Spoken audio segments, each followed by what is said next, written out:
কিভাবে নামাজ ছাড়েন? লজ্জা করে না আপনার? খারাপ লাগে না? আপনি নামাজে গেলেন না, আজকে ফজর আপনার চলে গেছে, খুশি হয়েছে কে? শয়তান। আরো জোরে বলেন, খুশি হয়েছে কে? শয়তান।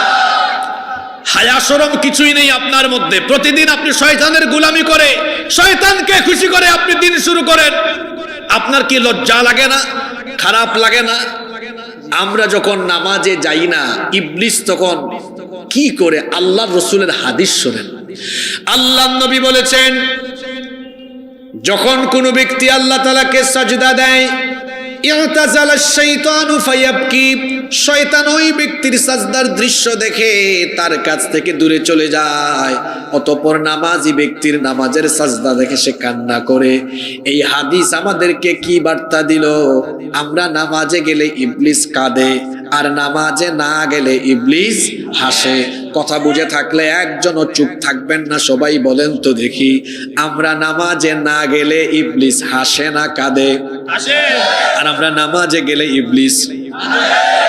ওকে fine, now take your decision. বাবা, আমার যুবক ভাই, সিদ্ধান্ত নেন, আপনি কি ডেইলি 5 ওয়াক্ত নামাজের টাইমে ইবলিসকে হাসাবেন না কাঁদাবেন? আপনারা শয়তান দেখতে চাইছেন না? যারা এখন চুপ থাকলো, জবাবটা দিল না, তারা শয়তান থেকে টাটকা খেলাফতি নিয়ে চলে আসছে। চুপ থাকলো কেন? চুপ থাকা যাবে না। বলেন, আমরা 5 ওয়াক্ত নামাজের টাইমে শয়তানকে হাসাবো না কাঁদাবো? আবার বলেন, হাসাবেন না কাঁদাবেন? মেনে নিলাম আপনাদের কথা, কাঁদাবেন। তো কাঁদাতে হলে কি বেনামাজি হয়ে থাকা যাবে না নামাজে যেতে হবে? তো ফজরের নামাজ তো গেলেন না, ঘুমাই থাকলেন। এই যে ফজরের নামাজে গেলেন না, আমার ফজর নামাজ জোহর আসর মাগরিব কিভাবে যায়?